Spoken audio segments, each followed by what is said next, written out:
Hey, I got this working. This is awesome. I've been working on this all day. It actually turned out to be a little more complex than I thought, but I'm actually really excited about this. We've got a couple of people in the chat. We've got a couple people live online, including my beautiful wife, Amy. Hi, Amy.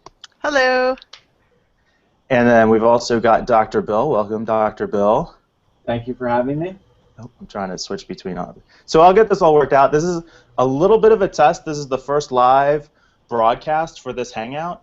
And I've been doing my BeBuildHave podcast for a while, almost a year now, and I kind of had put it on hold. But my original intent when I started the podcast was for it to be a live call-in coaching show, and I just couldn't figure out how to make that happen. So I ended up doing the monologue show that I had been doing for about the past year.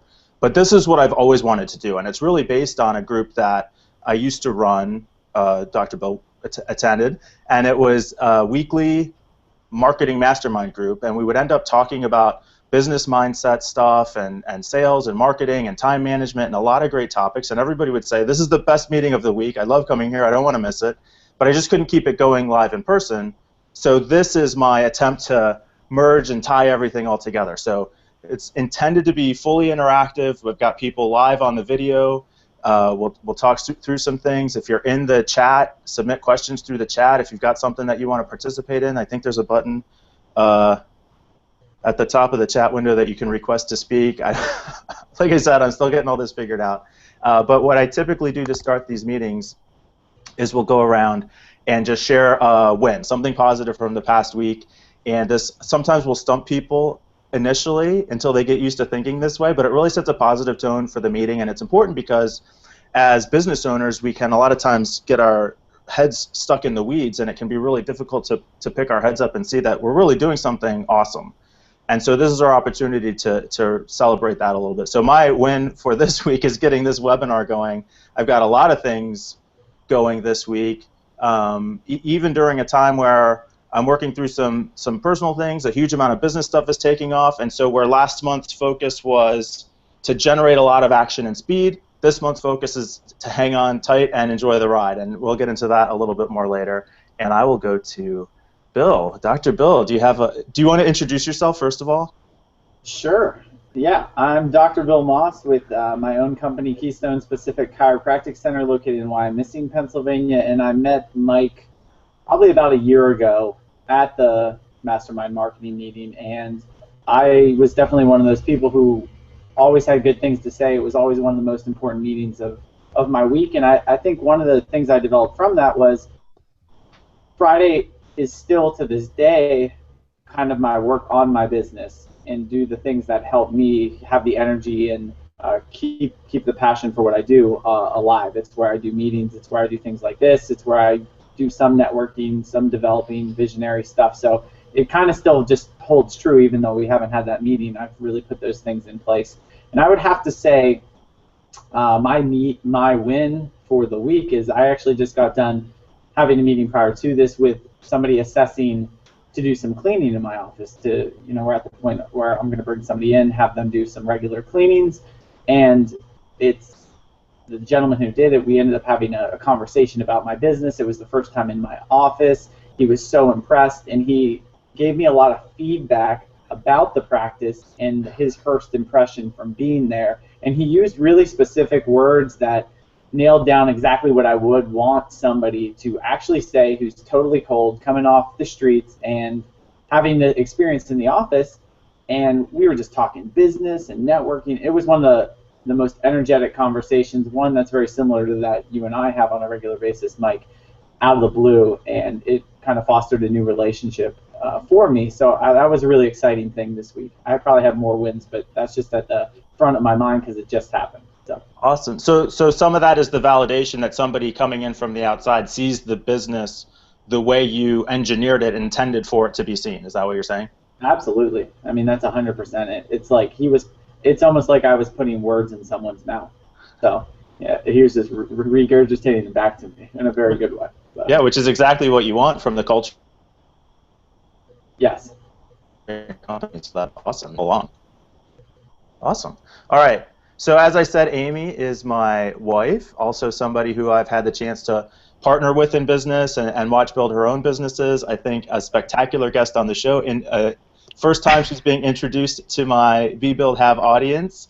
Amy, do you want to introduce yourself a little bit and then share a win from the week? Sure. My name is Amy Sutton, as you know, and I have been a business owner for full-time for 15 years and have owned a variety of different businesses. My current business is selling products online and on a variety of sites. And my win for the week is, well, it's really kind of a win for the month, and it's also my challenge, which we could talk about. But I recently selected a product and imported it, and I was very, very nervous that I'd be able to sell it because it was an unknown product to me and an unknown to the marketplace, and I totally sold out of it in a matter of weeks, and so it totally validated my ability, my copywriting ability, my SEO ability, my ability to handle everything from selecting the product to getting it online, and so that was exciting for me, and it was very profitable too, so it's a good thing. And I think you two are, like, I'm so excited to have both of you on because I've watched both of you build businesses so quickly, and that's something that a lot of people struggle with, so I think this is a perfect way to start. And I got now Laura in. Hey, Laura. Hi. So I'm sorry. My screen is giving me all of these. You have to accept. You have to. Yeah, getting joined the first time requires a couple steps if we haven't, and none of us have done this before, so we're all kind of figuring it out. But you and I connected just this week for the first time on social media. Had a chance to talk by phone a little bit yesterday. Welcome to the show. Did you hear how we were starting? You want to give a little bit of an introduction and share a win from the week? Well, I'm a new business owner. I've worked 30+ years for someone, and this week my win is I started my own business. Yay! So I'm starting a consulting practice focused on small business, entrepreneurial businesses where they have a value proposition, an idea that they want to take forward, and how do they do that? How do they progress? So I want to help them analyze their opportunity, discover what it is that they need from their customers, what their customers' actual problems are, take them right through the testing, the customer validation. I'm a little bit nervous, obviously, because I keep saying So this is really the first time I've pitched to more than one person at a time. So the great news is that I started networking, I've started getting my name out there, and now I just need to be found. Awesome. Congratulations, Laura. That's so exciting. And just, Thanks. you know, so it's awesome to hear that enthusiasm and the excitement of getting started. And I think this is a perfect situation for you to have. Like on my screen, you've got Amy and Bill on either side of you, which is exactly where you want to be because, like I said, both of them just absolutely crushed it getting their businesses started, which is what you're about to enter into.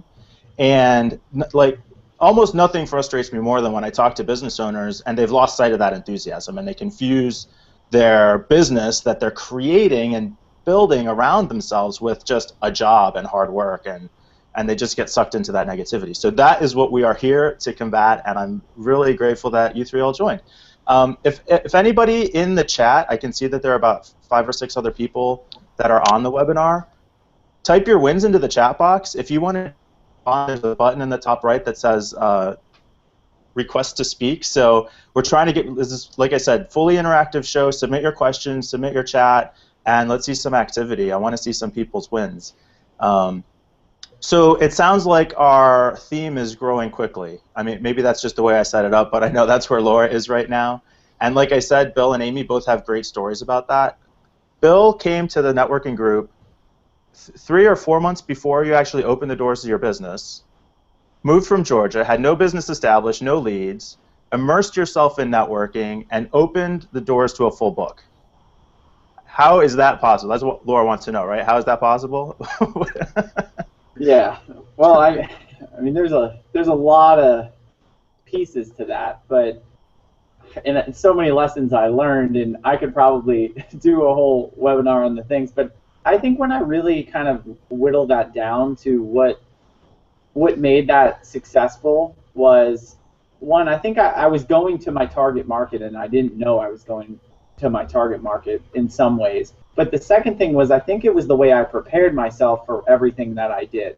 I think a lot of people I came across as very, very confident, committed to being successful right from the start. And that's what I showed everyone. Because I think there's a lot of truth in when you understand what you want more of, or you would want people to see about you, and you start getting really convicted on that, it becomes a lot easier. So it didn't matter if I was going to a networking meeting. I was like, who's committed, who's congruent, who's hardworking, and who shows up?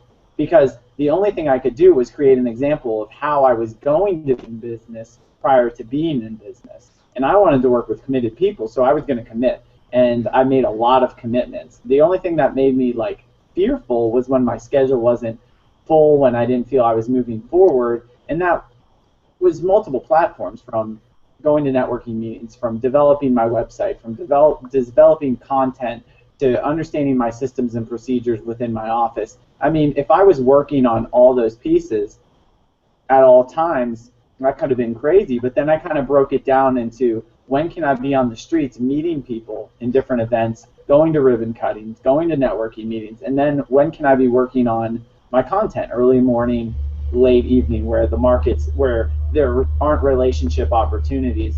And I think just staying focused on my goals every morning, staying focused on what I wanted more of, was the thing, and not letting up. Never making excuses like, I don't have time to do that, or I'd rather go on vacation. Because in a startup, I think you have to take an extreme level of action and commitment to make it really work. And because it's risky, and if you let that fear creep in too often, it can bury people. And I just wasn't really willing to do that because there's a lot riding on it. So. And it was really exciting to see that, because even at the time, so at the time you were putting yourself out there as the person that you were becoming, right? Like, sure. You didn't have the business open, but you put yourself out there as a successful business. Yeah. And that's how people responded to you. They treated you the way you expected to be treated, the way you trained them to be treated. And I really wanted it to be seamless. It was like, this is who I am now, and they're like, well, I hope he just holds up to his end of the bargain. He seems like he is so put together. He's showing up everywhere. He's super committed. Are you going to be those things in your business? And that's my commitment, is I'm going to do that, and I'm doing it. So I told people what I was going to do. I showed up and I did it, and I continue to do it. So it's kind of like letting people know exactly what I was going to do, how I was going to do it, and keep doing it. And the funniest thing to me was, there was somebody who I was doing some coaching with, and she said at the time, like, oh, I just hope my business can be as successful as Dr. Bill's office. Before you ever had even opened the door. You'd never actually even seen a patient. But the perception was that you've got this successful business and you're attracting all this energy, which you were, and people are just drawn to that. That's what people want to be involved in. It's true. Awesome. It's true. So Amy, did you have anything else, Bill? Nope. That's good. Cool. So Amy, you launched your business very quickly also. We had been partners in the IT firm. We sold that back in February. And somewhere in between, you launched your online retail business and started generating full-time income pretty quickly with that. But it was a different evolution. You want to share a little bit about how you got that going? Yeah, I mean, a lot of what Dr. Bill said resonated with me. You start a project like this, and you have so many different things that you need to think about, so many different areas that you need to master that you're not fully confident in. For me, it was selecting a product, determining the market demand, figuring out who were my customers, and the marketplace where I wanted to sell it, figuring out the packaging, which is a totally new challenge for me, figuring out how to get it to customers, whether I had a large enough profit margin for it to be profitable for me. All these things, which taken together, if you think about it too much, you start to freak out, or at least I did. But the nice thing is that if you can kind of channel that energy and anxiety into action, then you can just kind of take it step by step and go through the process. The biggest challenge, I guess, is just not letting the fear overtake you. And it doesn't have to take long to get a business going. A lot of people kind of have this sense that it's like all this long, hard work and investment, but that doesn't have to be the case. You build small successes and stack on top of those, and all of a sudden you're making progress, right? Right. And I think that was, you have to kind of leave behind this idea that business is hard, and you sometimes talk to people and they are, saying business is hard and it's a challenge and it's hard to be a business owner, and you have to just really just ignore that and say to yourself, I know that I can be successful with this, and have that belief, and that will help propel you forward, I think. Yeah, Bill and I talk about all the time how our natural state is to be healthy, happy, and successful. We've got all the tools we need for physical health, for emotional health, for business success, for healthy relationships personally, which is what business is based on. And it's all those fears and anxieties and doubts that get in the way that slow us down, but it's really important to stay focused on that. I'm going to come to you, Laura, to find out what's jumping out at you, but I will also share in the chat, we've had a couple good wins. Rob shares that it was his hit for the week. He landed a Remax broker to do 3 whiteboard animations for. He does those quick draw animation cartoons that are really cool. Justin finally signed a lease to move into a new property on Penn Avenue. And Tom created a centralized CRM process to be able to contact people faster and more consistent, which is awesome. So it's cool to, like, you hear people's success and you just build on that energy. It's Jim Rohn, you're the average of the 5 people that you hang around with. So in our virtual hangouts, we're going to surround ourselves with the 5 people that we want to be the most like, and you guys are definitely it for me. So Laura, coming to you, now you're at the beginning of this journey, just getting started out. What do you think listening to these 2 rock stars next to you? So one thing that I've known from the start, can you hear me? Because my headset just is not connecting. Yep, you sound fine. Okay. So I've known this from the start, is you have to believe that you are an entrepreneur, that you are a business owner. You have to be that, you have to live that, you have to breathe that in everything that you do. You need to talk the talk, basically. So I heard that from both Amy and Mike, right? Bill in the middle. Bill, sorry. I need names.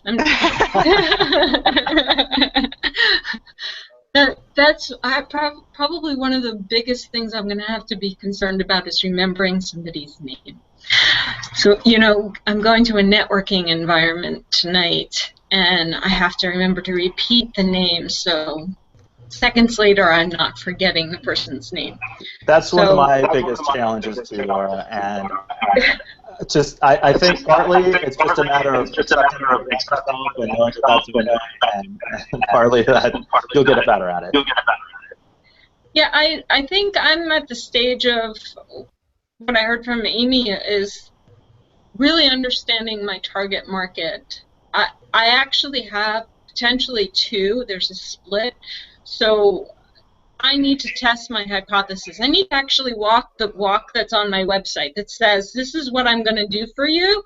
I need to do those very things that I'm going to do for my clients. So I'm actually my first client, right? So it's an opportunity to really solidify what I want to do and to test what I want to do and get out there and talk about, with that commitment, right? Say, this is what I can do. This is what I can provide a business. This is why I want to do it.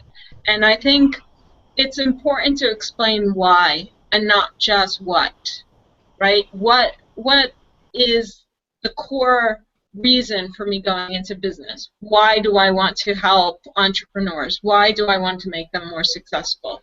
So these are the things that I need to practice and become really comfortable with, and going out there and networking. And it sounds to me that's exactly what both Bill and Amy have done.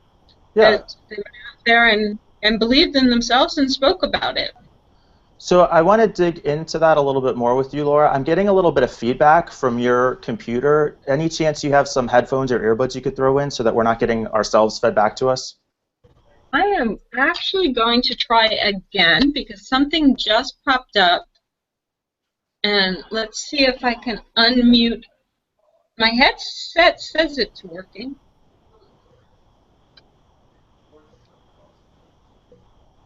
So while we get that sorted out, I'll mention also, like I said, this is supposed to be an interactive show. It's also going to be a weekly regular show. This is the new direction that I'm trying to go with my BeBuildHave podcast. So my plan right now is every Friday at 2 p.m. I'm going to have this live hangout, and I want business owners here to talk. You know, share your successes, share your challenges. We can talk through some of that stuff, come up with solutions, get some inspiration. So if you want to participate in the conversation, or if you just want to eavesdrop and touch base on the chat every once in a while, you can go to bebuildhave.com/join live, and that will always redirect to the next upcoming opportunity to jump in one of these conversations.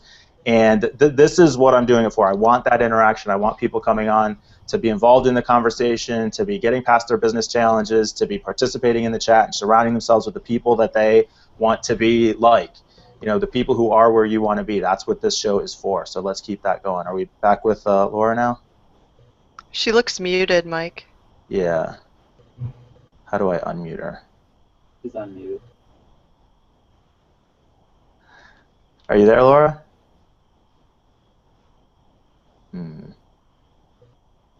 We're not getting any sound from you, Laura. I can see you trying to talk. I don't think I've got you muted, but we're not hearing anything. All right, keep working on that. We'll keep rolling around here. Yeah, so that challenge of getting started, did you hear anything in there, Bill? No, Jump out at you? I mean, I think that the thing that jumps out is like you can't have it all figured out, so you just have to make moves. Yeah. You can't have this perfect product or this perfect process, or you have to just keep going for it in certain ways. You know, I think sometimes I looking like at this situation now and like, how is it any different than then? You're always figuring out new stuff or refining and redeveloping and making things better. And what's the next kind of new thing or system that can make you better? So it's kind of just like those are the initial processes that you work at, and the first task is just getting in front of people and doing more of the things that you want to do to grow. Yeah, and I think, like Laura said, there's an element of believing that you can be that person and then being the person that you're kind of putting yourself out there as. I think there's also an aspect of having a sense that you know what that person does and what that person is supposed to be doing and how that person behaves. Because a lot of people will say, oh, I want to have a successful business and earn all this money, but when it comes down to day-to-day, maybe they're not exactly sure what it is that they're supposed to be doing at the time. I think, Amy, that's something that you're really good at. How do you keep sight of, you know, what's the thing that I should be spending my time on right now? Well, I mean, I'm a person who's definitely loves the details and can get completely bogged down in the details and sidetracked by the details. I think I have to ask myself basically every day or every week when I'm planning out what I want to accomplish in that time, what is going to move my business forward. It's not cleaning my office or you know, tweaking copy here or making a reorder. It's thinking long term about the brand. For me, it's thinking long term about the product line. It's thinking long term about if I'm serving my customers in the best way. And I try to focus and prioritize those activities and make sure that they're getting a significant portion of my time, because my office can get dirty and I can have my 14-year-old clean it, but nobody is going to, in my business, look at the brand and see where we're going besides me. So I have to make that a priority. Laura, it looks like you might have yourself muted right now, so just double check that. And then, yeah, I don't have an option to unmute you. But yeah, I mean, I think, there we go. Can you hear me? Yes. Yeah, we got you now. Okay, so Amy, All right, it is very loud. I think you're absolutely right, Amy, is it's keeping your eye on what's the most important thing to be doing in your business. And a lot of business owners lose sight of this early on because they think, and look, I've done the same thing. I've got to get my website ready, and I've got to get my business cards ready, and I've got to have my message down, and I have to have a CRM system in place so that I can follow up with people. When in reality, your number one task, especially when you're starting a business, is to get out there and start developing relationships with people. These are your revenue-generating activities. And it's easy to get sucked into, well, I've got to answer all these emails and I've got to do all this project work and all that stuff, but your number one responsibility as the owner of the business is bringing in money. And like I get that I've struggled with that in the past also. But what I love the theme here is that fast initial action. And the analogy that I heard recently that I really love is it's like taking off in a plane. When you're on the runway, you got to go 100% or you're going to run out of runway. Once you're up in the air, maybe you can let off the throttle a little bit and put it on autopilot, but to take off, you got to go 100% and push it all the way down. So were you able to follow any of that as we went through, Laura? Yeah, unfortunately. Can you hear me now? Yeah, you sound great now. So you kind of left off with the idea that being the person that you're putting yourself out there to be. Right. Is that where you are? And one of the things that I've been doing, and it was important for me to actually get business cards and to get the website up because I need to leave behind an artifact when I go out and meet people, right? So you need to hand a business card out, something that stands out. So my business cards actually got purple on one side. It's just purple, just so you get to a networking event and you collect the stack, right? So my business card should stand out in that stack so somebody can see it, right? I need to bring them someplace to remember who they met in that networking environment. So I have a website set up. So those were important while I was still working. I created those two things. Now I'm working on finding the networking events, finding how to get my name out there, making sure that my Twitter is business related. I've separated it from my personal, making sure my LinkedIn is updated, making sure I'm connecting to people, making sure I'm blogging, because until my name starts getting out there and I start to actually attract, I don't know any other way to go out there and market myself without hiring somebody. And when you don't have any income, you can't hire, right? Well, that's what we're here for, is to figure out all the other ways, right? Yeah, exactly. So are these things that are in progress? You're doing these things, or is this like I'm getting ready to do these things? No, I have my website. I have my business cards. I'm going to a networking event tonight. I'm going to an all-day entrepreneur seminar on Monday. I'm going to a class, a free class on Wednesday evening on presentations because I'm going to volunteer to present at Product Camp, which is something that happens twice a year here in Austin. It happens all over the place, but it's really my community.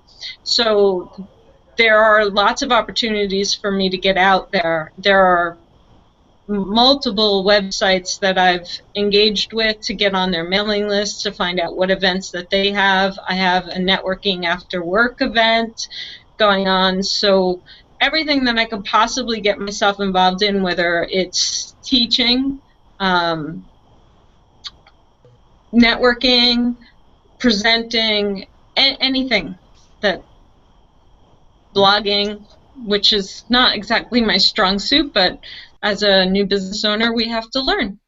That's part of the process. You said, I think on the phone yesterday, that your target market is primarily venture capitalists. Am I remember that correctly? Right. So a startup really can't afford me, but a lot of investors want to invest in a company, but they don't have time. So they need somebody to do the due diligence. So they primarily are my target. I need to test that. And are those I need to ensure that are those people in the networking groups that you're attending and going to be attendees at the class that you're going to be teaching and those kinds of things? Are those the people that you're getting in front of? So there's two ways to go about this, and I'm trying to do both of them. One is get involved in the incubator communities. Two is which would potentially put me face-to-face with an investor. Two is to get involved with the entrepreneurs themselves to learn who their investors are and to learn who's doing what in town. Austin is a pretty active technology startup place, and so there are actually two ways of going about this, right? Meet the people who work for these smaller companies. Meet the people who are investing in these smaller companies. So I'm not sure which of these networking environments are the right ones until I go out there and try. So right now, I'm just going to try. Yeah, so Bill, picking the right networking events to get in front of your target audience. What do we need to be thinking about here? Oh, man. Well, I think you got to do a lot of them to kind of refine that. The sheer volume initially is probably best to find out who's better. But I think one of the better things about that is the approach to the networking event is like, if you're very specific on who a good person is, a good person to connect to, you don't necessarily have to have that person in that group. You just have to know who they are, so you can start asking the people who know who they are, because in getting that lead, each business is kind of different, but if there's an organization that I want to be affiliated with, there's a better chance that 20 people, somebody's going to know it, and then there's even a better chance if I'm going to, I get in front of 100 people in a week to help me get to the contacts or the people that I really, really are going to help my business blow up. I think one of the things one of my coaches does, he has like a list of the 99 people that would totally shift your business, and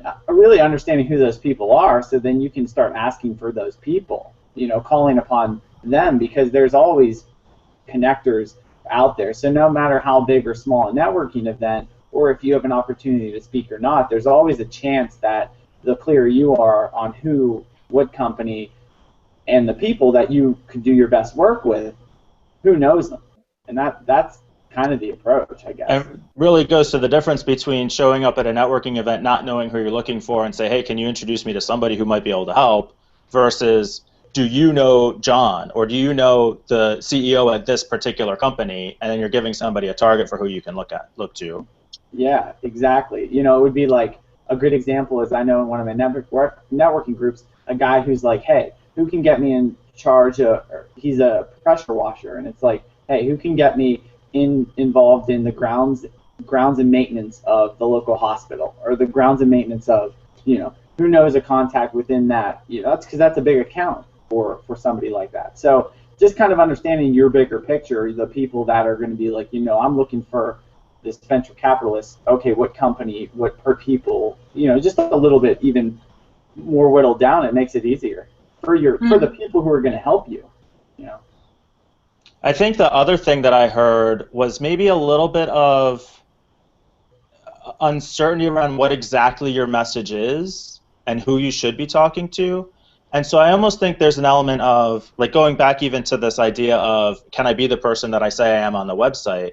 The thing that I found as I had started to learn it in my tech business, and have really been finding it in this coaching business, that having conversations directly with the people who you think are your target prospects, target audience, is invaluable. Whether they ever buy anything from you or not, right now, the most important thing might just be learning how they talk about the problems, how they think about it, who they are, what their priorities are. And there certainly have been cases where I've been caught off guard, because I'll talk about something in a way that makes perfect sense to me, the way I see it, but they just don't see it that way. And that can be really frustrating, and it also can be a big disconnect if you find that you're putting a marketing message out there that people just aren't responding to the way you think they would. They don't know what's going on in your head. They only know what's going on in their head. So you need to learn what's going on in their head. Do you have opportunities to start putting that list of 99 or however many it is, specific targeted people that is your dream list of clients, and start reaching out to them now? I am actually looking at who the investors and the incubators are in town. So I have some connections to the University of Concordia, who runs an entrepreneurial program that hires advisors who are serial entrepreneurs. So these are the people I want to meet. Do I have their names yet? No. Do I have the companies that they work for? Can I look up their bios? Yes. So I have some sense of that. Again, part of this is I haven't yet proven whether or not there's a market for my services yet. So that is part of the networking element you're supposed to go out and network. You're not supposed to talk. You're supposed to listen, right? You have 2 ears and 1 mouth, right? So you're supposed to listen twice as much as you talk, and asking the right questions and just getting to know the local environment. I've worked for big companies out of my home. I don't even know Austin well enough, right? So just listening and getting a sense of things is going to help educate me and inform me. And I am in the learning process. This is part of the testing and refining my hypothesis that I actually have a business that's viable. So what you've done this before, like this is your background. You described yourself as an entrepreneur when we chatted on the phone. Mm-hmm. Is there doubt that this is viable? Is there, like, what's the question of whether it's viable or not? It kind of sounded yesterday like you've already been doing this. You know there's a need for this. Now you're just putting your hat in the ring to go do it. Right. So I know that there's a need for it because I've done it as an employee, right? And the idea of consulting to do this, being a hired hand, basically, instead of somebody who is kind of forced into it and doesn't have the experience. Because that's a situation a lot of times with these entrepreneurial companies, is they're hiring young, active people who, you know, are willing to put the 80+ hours in, but they don't have the experience that I have. They don't have the scars of going down the wrong path, right?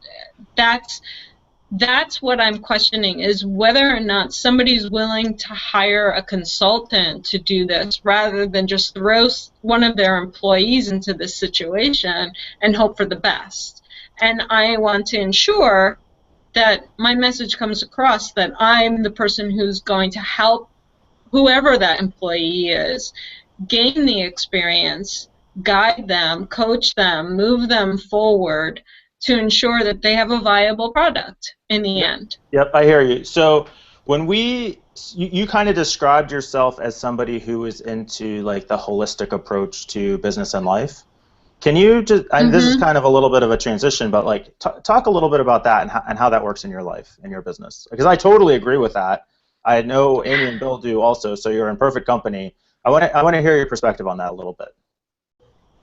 I believe that you have to live your virtues, and you have to be who you are, your authentic self, all the time. That there is no life-work balance. You have one life, and work is part of that as much as your personal life is. So I try to be mindful and live in the moment and embrace everything that's happening around me as part of the journey. So whether it has to do with my personal life or it has to do with my business life, this is my life. This is one holistic me who has to show up, right? So one of the reasons why I wanted to take this step is I'm late in my career, and it's time for me to really kind of give back, and I want to serve people, and that's part of the authentic me. The virtues that I care about is actually has to come back full circle. I need to go out there and give back. For all the years that I've gained, I need to give back, right? So I totally agree with this. You are you in every context. That's me. So what I am curious about is, through this conversation, I hear kind of two sides. I hear one side that says, I'm in business for myself. I've taken this step. I have, cut my old ties. The bridge is burned. This is where I am. And on the other side, I hear, I'm still trying to figure out if this is viable. Can I make this work? And are people going to buy from me? So, like, I get that you have questions, and I get that you don't know exactly what the path looks like, but which person are you? Are you the person that is out there trying to sell a service, or are you the person that's out there trying to validate an idea? I am the person who believes that you need to validate the idea, and if the idea is wrong, then you need to pivot. It doesn't mean that I'll go out of business, right? I will do something else. The journey is going to take me where I'm meant to go. There is a path ahead of me, and I'm going to explore this as an option, and I might learn that I am better suited to serve in another way, and I will pivot my business to accommodate that. Right? So the more I learn, because that's all customer validation is about, is listening to your potential customers and understanding what it is, where their pain points are, what can you solve for them, what are they willing to pay to have solved, is the most important thing for any business, right? So I'm no different. I don't sell a product, I sell me. So if I'm not solving a pain, a real pain that's out there, then I need to change what it is that I'm doing. Yeah, so I totally agree with all the words and the ideas that you're, like, everything that you said is true. But I think what I'm, like, I guess I think what I'm feeling is that you're not totally sold yet. Does it feel that way to you? Like, how do you feel? Like, is this what are you confident that this is going to work for you? And you can go out and sell and add value in this way, and people are going to pay for that, and you're on the right path? If I didn't have a level of confidence, I wouldn't be here doing this, right? But I do have a healthy skepticism, because that's my job, right? This is my whole pitch to the world, right? Is that not every idea is viable. That sometimes you need to really understand more and pivot or change your idea or adjust your idea to be successful. And that's actually what I'm selling my service as, right? So if I don't actually do what I am pitching to my potential clients, then I'm not authentic, am I? Right? So I need to test my own hypothesis. Just like I'm going to tell any client, they need to test this. They need to ensure that they actually have a client. I need to ensure I have an actual client. Mm-hmm.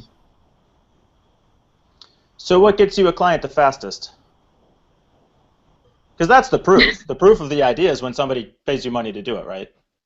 Right. So I need to ensure that I am solving a real business problem, and that's going to come with my client, right? Somebody who says they're willing to invest, and I've spoken to people who work with startup companies and investors, and they validated that investors are looking for people like this.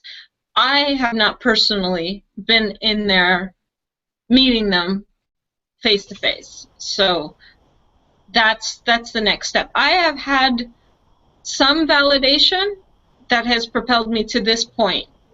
I need to take it further. That first customer, that first person who is willing to invest in me will prove my hypothesis is true. So I will build on that. What's your challenge right now? That first customer. Okay. So first client. What can we talk about right now that's going to help you move towards that?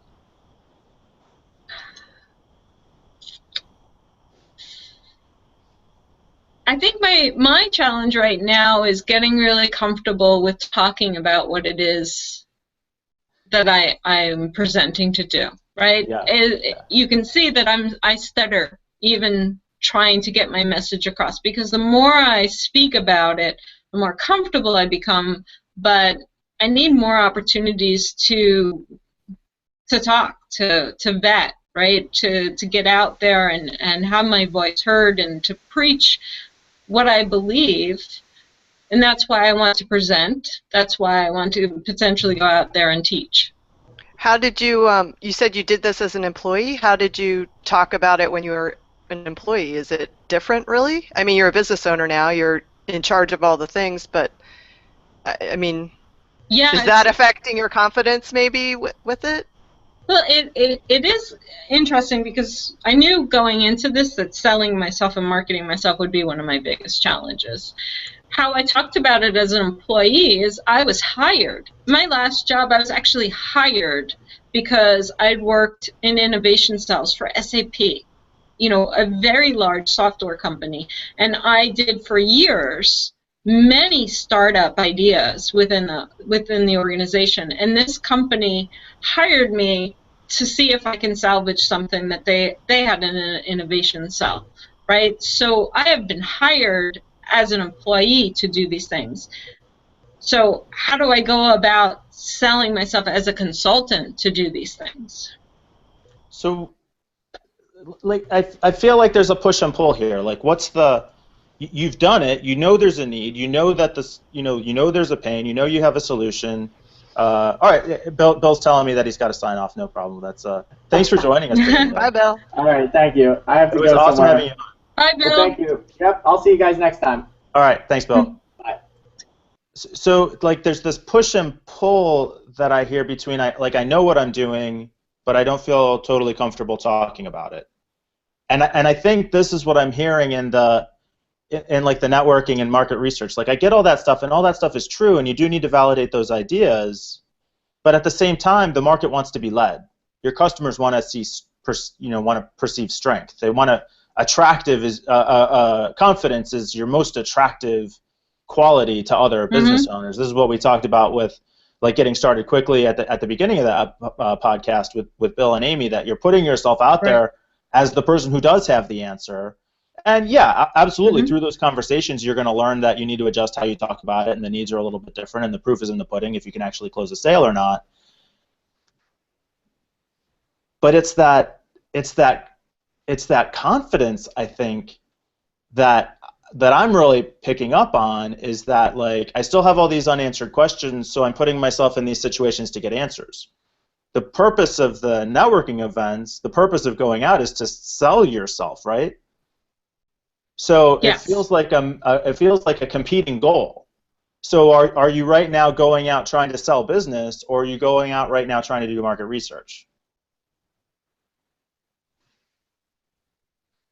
That's actually quite a good question. I'm not 100% sure I can answer that. I feel like my priority right now is to do the research, but not necessarily shy away from selling myself. You know, letting things kind of naturally progress, if that is what's going to happen, I don't know. So I think my first goal is really to research, to understand it. And, you know, I just looked in the chat window, and it said, you know, what are your pain points for your target folks, right? So if I think about what are the pain points that the people go through, is often they've launched something thinking they have the greatest idea in the world, and they've sunk a lot of money into it without doing the basics, and they don't know why customers aren't pounding on their door. So the pain point is actually after they've already invested so much money into something. And really getting my message out there that you have to invest earlier before you create the products. You know, I know companies who spend years building every bells and whistle in their technology, and then finding out that they really don't have customers. So the pain for my target market is what do I need to do to ensure I have success with the idea, my original idea. So that confidence that you're talking about is once somebody starts to talk to me about the challenges they have, I go into autopilot. I know the kind of questions to ask. We had this discussion yesterday. Like, I'll just start asking more and more questions of someone about their business, about what they think, right? How they're approaching their market, who their market is. That just starts to just come naturally to me. It just flows. So what's the research question that you need to ask? The research question is, are you willing to pay for my services? Right? Isn't it your job to convince them of that? See, I told you I had a problem with selling myself. So your research is, can I be a That's good salesperson? yeah, no, my research is, would you pay for anybody to do this Yeah. as a consultant? Well, you're committed now. You better hope so, right? Yeah. Well, actually, again, I just went through the holistic me, right? Yeah, yeah. There might be something I have to adjust, and I'm willing to go for that ride, right? I might not be able to do exactly what I plan to do. I might find that there is another niche out there, that there's a pain point that people are willing to pay for my services. Okay, so I'm just not aware of it. Do you feel comfortable with respect to sales generally? Do you think that you can sell? No, I don't. That's my problem. Right. So my theory, my suspicion is, no matter what idea you have, this is going to be the same question, which is, okay, I've got this idea for this thing. I'm not sure if I can sell it. So what I hear you saying, I think, is if I can stumble across the right idea that sells itself, then it'll be easy for me to just put myself behind it. No, I have to learn to sell myself. I mean, people, your clients buy you. I mean, almost every business. The product is good. You want a product that is in demand, that can be sold. But especially in a service-based industry like that, and in your case, almost a personality-driven industry, because you're the one who's providing the service. You're the one who can do this. The only thing you need to sell is you and confidence in you, and that you can help them reach their goals, have less pain, make more money, have more time, get their company sold, sell tons of products, and be the next big thing, whatever it is. But all that takes is confidence in you. Right. Okay. So are you sold on that? Do you have confidence in you that you can do this? Well, we're going to take it for a test drive tonight. So that's a maybe. Yeah, and this is like, go ahead. There's an Amy Cuddy TED Talk, so I'm going to have to do my power pose before I network tonight. Absolutely, absolutely. And look, this is a common problem. It's especially in your situation. You're transitioning from having been a career employee to now being the business owner. As an employee, your responsibility is to show up and do your job and get a paycheck. As the business owner, you are creating the business from the ground up. Business is the ultimate creative act. I love it. You are creating this thing that's going to make money, you're going to take out into the world. You're creating it from nothing but the idea in your head. And it's totally natural to have this fear of like, well, what if my idea is not good enough? What if I'm not good enough? What if they reject it? Then they're rejecting me. The success of this idea that you have is going to come almost entirely from your own confidence and how much you believe in yourself and your ability to create this idea. And all the things that you're talking about, like this kind of like, well, research, but sales, and is there a need, and can I do it? Like all these things. I never said I can't do it. I never said I can't do the work. Right. No, I didn't mean to imply that. Just like, I mean, ultimately, that's kind of the fear, though, right? Is that am I good enough to do it this way, or do I have to find another way? But then you're always going to be in the same situation trying to root that out. Yeah, no, I know that I'm good enough to do the work. I'm not confident that I'm good enough to convince somebody of that. Yeah. It's a fine line, but I think it's a matter of practice. It's something I just don't have any experience in doing. I've never been a salesperson. I've never been in marketing. I have to learn that, and I knew that going into this. As an entrepreneur, you have to constantly learn, and you have to learn new skills, and this is the skill that I need to learn. Yeah, I think you're absolutely right. There's absolutely a skill side to it, technique, strategies, how to say the right thing at the right time. The there's a huge element of it is the mindset and the confidence behind it. Over and over again in sales, you'll hear people say it's not nearly as important what you say as how you say it. And I think that in your situation where you are getting started right now, 90% of the focus I would put in that area, in building that confidence and really, like you said, practicing that power pose. It's really getting in touch with, am I 100% behind this idea? I'm going out to make my pitch. Do I 100% buy into that I have the right solution?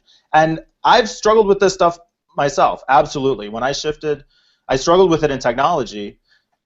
And actually thinking back, probably even before that, when as a teenager, I always used to, I was terrified of that door-to-door sales stuff, but I worked at Sears on commission and I could sell fine there, so I always would feel like, and I sold cars for a while, I was good at that, I always felt like, well, I can sell somebody else's products, I just can't sell my own products or myself. And so in the technology business, there was still a little bit of a buffer where I was selling a thing that wasn't truly me, but I still held back. When I came into coaching, then I really had to face head on that I am selling me. I'm the product, and I have to believe in that and put it out there. And so this has been the transition. And in looking back, that's what I see every step of the way. Is the weak spot was how much I believed in myself and whether I could do this. And that's the area that has the single biggest impact. I know even in your business, Amy, you online retail, but being able to take those actions and keep everything going, I mean, that mindset of just believing in yourself and knowing that you're on the right path, how critically important is that? Oh, absolutely. And I was just thinking about, I've never really been in a sales role, but for a while we were doing some cold calling for the tech business, and it was amazing to me that if I acted with confidence on the phone, it was easy to get the decision maker on the phone. And what it taught me is that all this sense that other people aren't going to believe me, they're not going to trust me, they're not going to buy from me, it's all in your head. People are there to meet you and want to know what you're doing. And I think if you the reason I could set so many appointments in doing this cold calling, which, I mean, it was just, I was biting my nails and sweating, and I would, have to do all kinds of things to get going in the morning. But the reason it worked, and because I could set appointments with people, is because I just pretended I was confident. It's not that I felt anything else. And I think there is an element of just kind of forcing yourself to project that, and then as you have more success with it, it becomes easier. But yeah, I mean, what they're buying from you is confidence. They're nervous about their product, or their service being launched. You provide all that research and hand-holding that they need, but you have to project that to them so that they know that they're putting their business in your hands. So yeah. And so what goes back to Amy. Amy Cuddy says, "Fake it until you make it." Right. It's so hard to psych yourself up initially, but I mean, it's yeah. If you do it, then I think you get results. Now, I actually hate "fake it until you make it" as because I think it sets you up to feel like a fraud, and imposter syndrome is something that enough business owners struggle with already. But I will let that go for now. Laura, what's your key takeaway from this? My key takeaway is I need to be more confident. And I mean, do you feel that? Do you see that would have an impact even on the results that you're getting? For sure. In the limited experience you've had? Yeah. For sure. I mean, if I really want to make this work, and I do believe in what I'm offering has value, I need to be more confident about it. I need to present that. So. And Amy gets kudos. We're going to work on it. Amy gets kudos from Tom on putting on the mask until you grow into it. And I think, my problem with fake it till you make it is that you don't have to fake it. You've got the experience. You've done this job. You know you can do it. You present yourself well. You appear confident. What leaks through is that little bit of doubt in the background, though, that I'm not totally sure I can sell this, and are you willing to pay me for it? And people, this was my biggest problem with sales, is that I was so worried about protecting myself that I went into sales situations with the appearance of confidence, but subconsciously I was like terrified and trying to protect myself. And you can't inspire people that way. That was my biggest frustration with my tech business. And when I learned to solve that problem and let down the walls and not worry that I was at risk every time I made a proposition to help somebody. So in my case, you know, I didn't want that rejection because it would make me feel like a failure. In your case, I don't know what that looks like, but that whatever that layer of doubt and holding back is, you communicate that. You know, we communicate emotion and energy unconsciously, quickly and easily. So if you've got that in your head, they're hearing it, even if they don't hear it consciously. So I love that we got to have this conversation. Yeah, they see it in your body language. You can't, if you truly believe in the holistic approach, and you're authentic, they will see it. I mean, it's just the way you carry yourself. So yeah, I have to psych myself up. Rob's suggestion is to roll your past experience into a story and a narrative that you can take into people and say, hey, look, I've seen this as an employee. This is what happens. This is probably what you're feeling right now. And we can totally solve this problem. Do you want help with that? That's awesome advice, yeah. All right. Yeah. Well, we're at about an hour now, so I'm going to wind down. So we came to Laura for key takeaways. Any final words, Laura? I don't know if we have any venture capitalists watching, but what's your closing message here? This was invaluable. Thank you. Really helped me to see something from other people's eyes, not just my own. And sitting at your desk for a week trying to get a business going, sometimes you need feedback. Absolutely. I'm glad you were able to join us. What do you think of the format? I like it. I like it. Just the video doesn't always work, but it's okay. All right, awesome. Well, I'm glad you were able to join us. Thanks, Laura. Amy, any final thoughts, key takeaways for the conversation that we had? No, this is really fun. It's funny because I had no insider information, even though we're married. I did not know how this was going to go down. So, and I tend to, work. I'm a solopreneur, and I'm used to working by myself in my office with visits from Mike and my son. But this is great too for me to interact with other business owners. I loved it, so I thought it was good. Oh, I'm so glad you enjoyed it, Amy. And yeah, I always joke that from 9 to 5, this is really just a co-working space for me and Amy. We're not married during that window somehow.